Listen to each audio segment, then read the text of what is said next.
Hello जी। आज हम करने वाले हैं कार्बन एंड इट्स कंपाउंड का one of the important topic जो कि है आपका क्लींजिंग एक्शन ऑफ सोप। सबसे पहले हम बात करेंगे सोप के मॉलिक्यूल के बारे में, फिर हम देखेंगे उसका क्लींजिंग एक्शन और वीडियो के एंड में हम देखेंगे उससे रिलेटेड क्वेश्चन एंड आंसर्स। क्योंकि जितना ज़रूरी इस टॉपिक को समझना है उतना ही ज़रूरी ये समझना है कि इस टॉपिक से रिलेटेड क्या क्या क्वेश्चन आपके आ चुके हैं या फिर क्या क्या आ सकते हैं, वो हम देखेंगे वीडियो के एंड में। तो अपने माइंड को करो यहाँ focus. Let's begin. Do it, make it.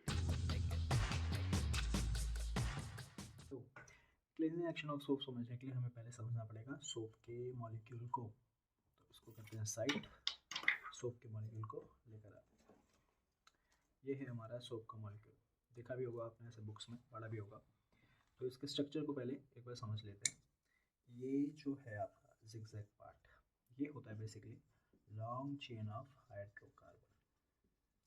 और ये जो पार्ट है this is your ionic and. अब आप कहोगे लॉन्ग चेन ऑफ हाइड्रोकार्बन, या लॉन्ग चेन ऑफ हाइड्रोकार्बन तो ऐसे होती है हमारी, carbon carbon carbon, hydrogen hydrogen. तो ये लॉन्ग चेन क्यों है? तो बेसिकली ना ये जो आपका जिगजैग स्ट्रक्चर है इसको हम बोलते हैं बॉन्ड लाइन। ये सबसे शॉर्टेस्ट, सिंपलेस्ट, फास्टेस्ट वे है लॉन्ग चेन को रिप्रेजेंट करने के लिए। कैसे? सोप का फॉर्मूला क्या है? फॉर्मूला है C17H35COONA। इतना लंबा सा और उसके अंदर इतनी लंबी चेन C17 की। अब C17 ऐसे बनाने बैठोगे इतना लंबा टाइम लग जाएगा उसमें। तो हम क्या करते हैं, इस तरीके से रिप्रेजेंट करते हैं। अब इसमें C17 कैसे आ गया? यहाँ पे हर एक पॉइंट जो है ना वो कार्बन रिप्रेजेंट करता है। कैसे? ये तो काउंट कर लो, 1 2 3 4 5 6 7 8 9 10 11 12 13 14 15 16 एंड 17। तो हो गया C17। और एक कार्बन 4 बॉन्ड बनाता है, दो तो कार्बन के साथ ही बना रहा है, तो बाकी जो उसके अकॉर्डिंग हाइड्रोजन बचे, तो हाइड्रोजन कितने आ गए? H35। तो C17H35 और लास्ट में COONA2। तो ये तो हो गया सोप का स्ट्रक्चर। स्ट्रक्चर क्लियर है? अब इसके नेचर के बारे में बात करते हैं कि नेचर कैसा है सोप के मॉलिक्यूल का। तो भाई ये ना ड्यूअल पर्सनैलिटी शो करता है। ड्यूअल कैसे? ये वाला जो पार्ट है ना हाइड्रोकार्बन का, ये है आपका हाइड्रोफोबिक। और आयनिक जो पार्ट है वो है आपका हाइड्रोफिलिक। क्या है ये हाइड्रोफोबिक, क्या है हाइड्रोफिलिक? तो हाइड्रो नाम से क्लियर हो रहा होगा, हाइड्रो है वाटर,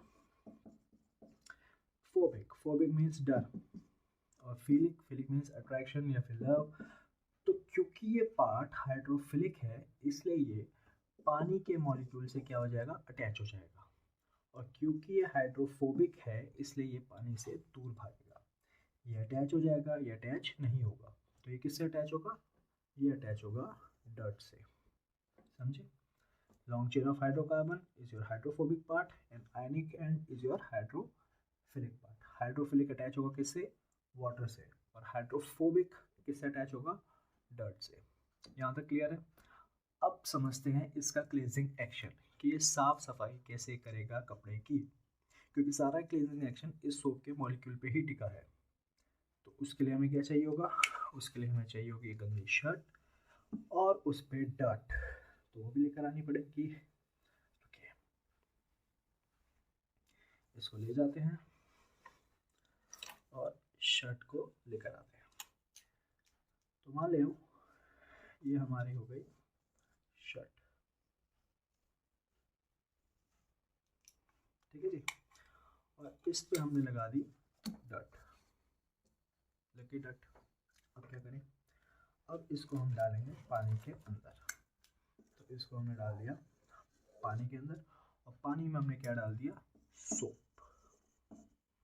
जैसे ही आप सोप डालोगे तो सोप के जो मॉलिक्यूल्स हैं वो पानी में एंटर कर जाएंगे और धीरे धीरे वो कर लेंगे एक फॉर्मेशन। कैसी? इस टाइप से।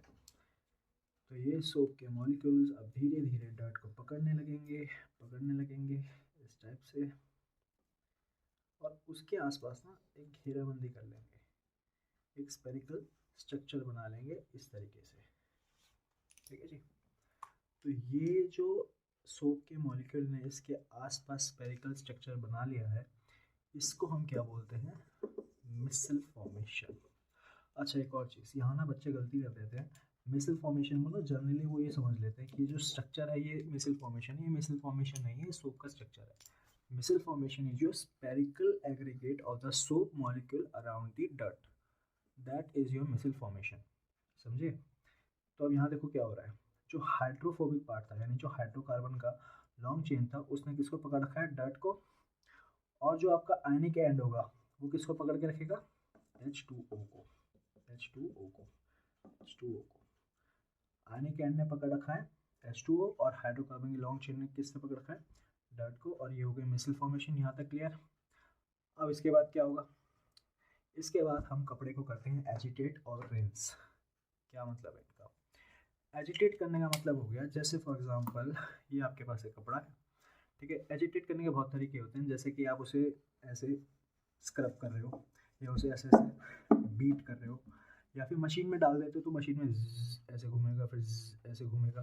तो इन सब में हो क्या रहा है, इन सब में जो पानी है वो कपड़े के अंदर अच्छे से जा रहा है, यानी सूप वाला पानी अच्छे से जा रहा है, और हम जब ऐसे कर रहे हैं तो डर्ट को बाहर निकालने की कोशिश कर रहे हैं। फिर उसके बाद करते हैं रिंस, यानी कपड़े को पानी में से अच्छे से बार बार निकालते हैं। तो रिंस जब करते हैं तो कपड़े में से पानी जो है बाहर जाता है और अपने साथ डर्ट को लेकर जाता है। कैसे, वो इसमें देखते हैं। Last part of cleansing action को समझने के लिए चाहिए आपको सिर्फ 3 चीज़ें। पहली डर्ट, दूसरी वाटर, और तीसरा सोप का मॉलिक्यूल। ठीक है जी। तो लास्ट में हमने क्या किया, रिंस किया। रिंस करने से क्या हो रहा है, पानी जो है वो क्लोथ में से बाहर जा रहा है, तो अपने साथ डर्ट को भी लेके जाएगा। कैसे, ये आपका पानी, और पानी के साथ कौन अटैच होता है, आयनिक हेड, तो आयनिक हेड अटैच हो गया, और आयनिक हेड के पीछे कौन है, हाइड्रोकार्बन की लॉन्ग चेन, जो किसके साथ अटैच होगी, डर्ट के साथ। तो जब रिंस करते हुए पानी कपड़े में से बाहर जाएगा, यानी जब पानी जाएगा तो उसके साथ आयनिक हेड, और आयनिक हेड के पीछे ये, और उसके पीछे ये, धीरे धीरे धीरे धीरे सारे बाहर। तो अल्टीमेटली क्या हुआ, कपड़ा साफ, जितनी भी गंदगी थी सारी किस में आ गई, पानी में आ गई। इसी वजह से जो आपके बकेट में वाटर होता है वो सारा आपका गंदा हो जाता है, लेकिन जो आपका क्लोथ है वो आपका क्लीन हो जाता है। समझे? तो ये था cleansing action of soap simplified. अब बात करते हैं इस टॉपिक से जुड़े क्वेश्चन आंसर्स की। तो इस टॉपिक में सबसे मेन और सबसे ज़्यादा जो पूछने वाला क्वेश्चन है वो है आपका ये कि explain the mechanism of cleansing action of soap. तो अब आपकी स्क्रीन पे इसका एक आंसर आएगा, उस आंसर को 2 मिनट थॉरली रीड करो, फिर उसको हम डिस्कस करते हैं।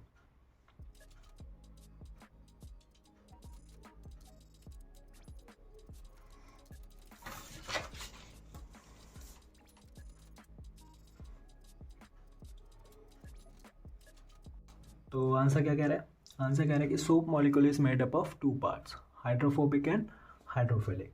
तो एक बार दोबारा सोप के मॉलिक्यूल को देख लेते हैं। ये आपका सोप का मॉलिक्यूल था, ठीक है ना।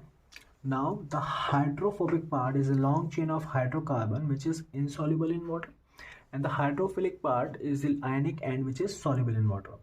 तो क्योंकि ये वाटर में सॉल्युबल है तो ये किसके साथ अटैच हुआ था, पानी के साथ, और ये आपका इनसॉल्युबल है पानी में, तो ये किसके साथ अटैच हुआ था, डर्ट के साथ।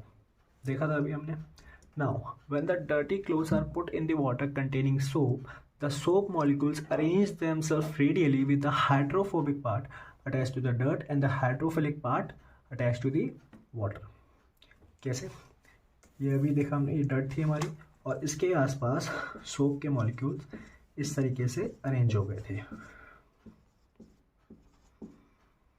ये स्पेरिकल एग्रीगेशन इन्होंने बना लिया था,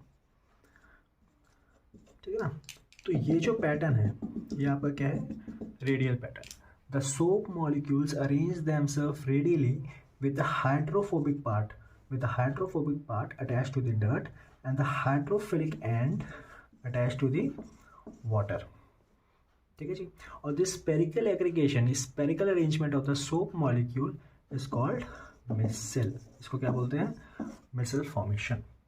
now when the clothes is agitated and rinse repeatedly, मतलब जब क्लोथ्स को स्क्रब करते हैं, रब करते हैं, मशीन में घुमाते हैं और पानी में से बार बार उसको निकालते हैं, रिंस करते हैं, the dirt and trap by the soap molecules separates from the cloth.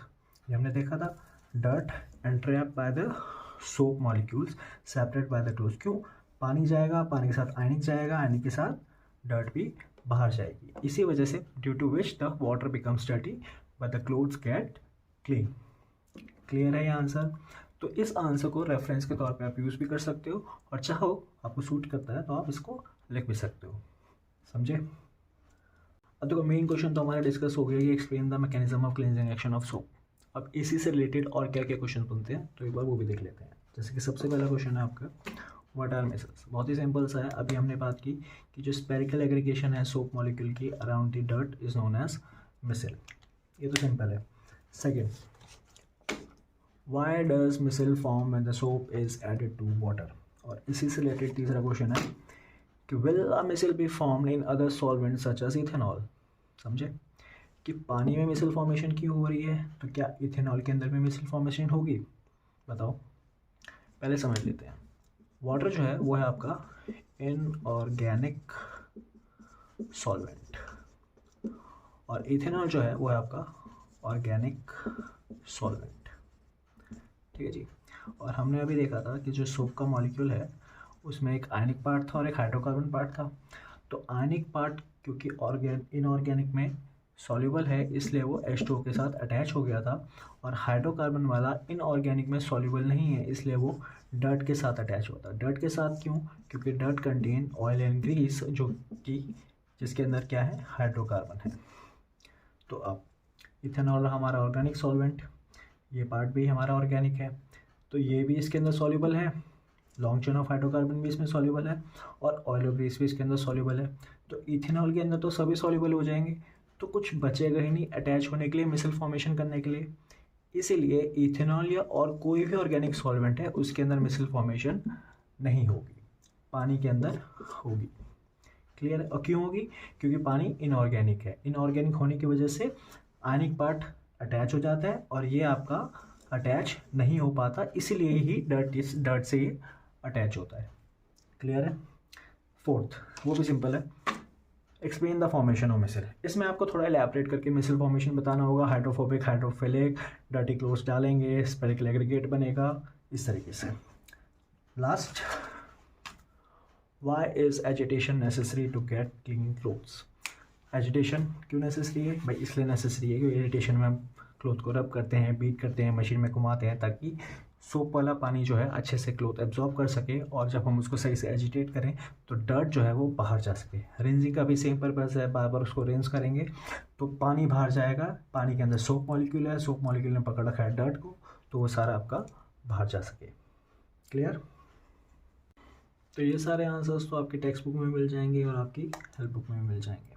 मेरा काम बस ये था कि इन टॉपिक्स को सिंप्लीफाई करके आपके सामने प्रेजेंट करना ताकि अच्छे से समझ सको. क्योंकि जब अच्छे से समझोगे तो अच्छे से याद कर पाओगे और जब अच्छे से याद कर पाओगे तो बेहतरीन तरीके से लिख पाओगे. क्योंकि अल्टीमेटली मार्क्स ना लिखने के मिलने हैं. होप आपको समझ आया होगा. तो आज हमने किया इस टॉपिक को साइंसिफाई. एग्जाम से पहले इसी तरह इंपॉर्टेंट टॉपिक्स की वीडियोस आती रहेंगी. So stay connected. मिलते हैं आपसे नेक्स्ट वीडियो में. तब तक के लिए नमस्ते जी.